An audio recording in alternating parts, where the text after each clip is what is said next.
The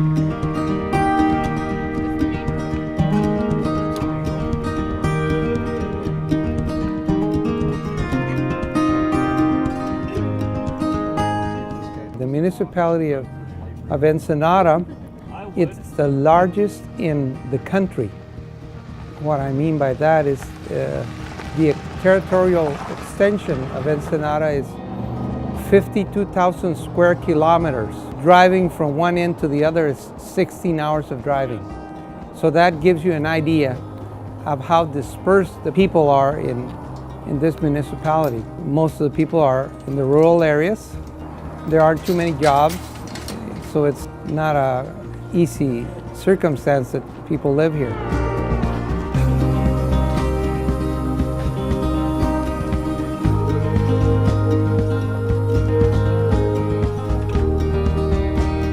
We're a group of people that come down into the Baja to work with the local indigenous people that have been relocated from southern Mexico.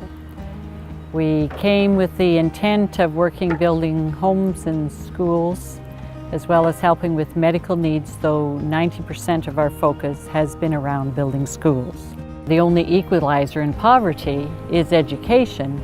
We felt this was an area that we could come in and help. When you're building schools, you're educating the next generation. You're making it able for families to stay together. Many children are given up to orphanages in this area because the parents can't educate and feed their children.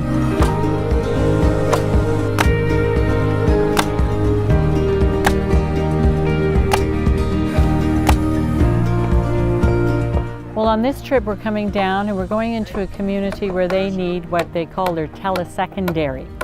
So it's a satellite secondary school, but in secondary schools here, that comes immediately after the elementary schools, which are grade 1 to 6. This telesecondary has 2 very, very, very poorly built classrooms with 3 teachers. It has kids crowded in so close that they put their textbook on the table and sit with their notebook in their lap.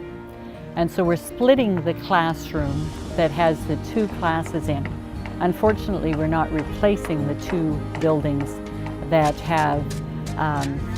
are in poor condition, but at least the 1 class gets to split and have their own space so that they can work as a teacher with her own group instead of 2 teachers sharing a space.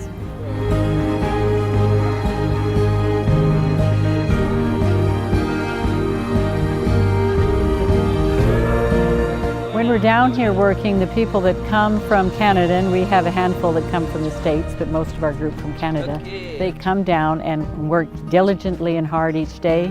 I'm sitting now in the campground where we camp in the summertime, and when we kind of camp in the wintertime in a few cabins, or in this year in putting up a couple of tents under a canopy as well to kind of work with the area.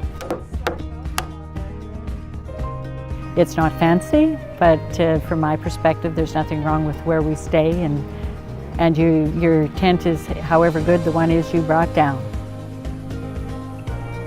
When they come, if people are less skilled, they're more likely to be helping with painting or sorting out school supplies and trying to get them organized so that they can go to the different locations, or helping with various different activities like that.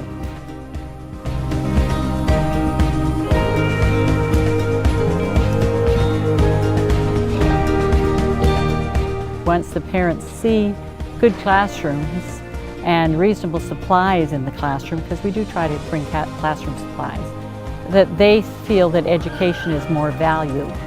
And when they see that, they're more inclined to send their kids.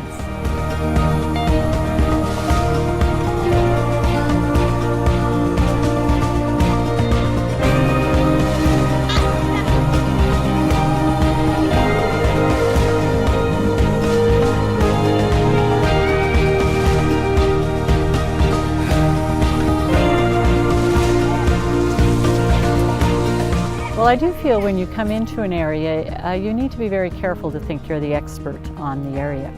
I will never, no matter how much time Roy and I spend here, or the other people that come with us spend here, we will never understand the situation as well as the people that are in it. So as you educate a generation, that is the generation that will be able to make the changes.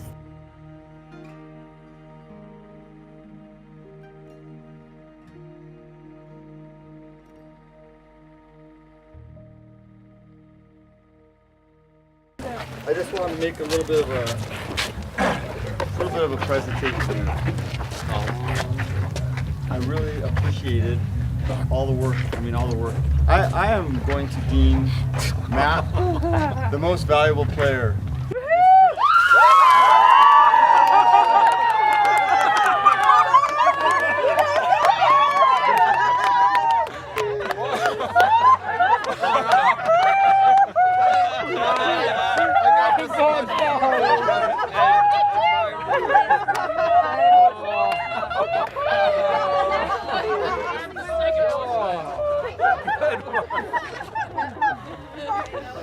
Well, Barb, don't need to shower tonight.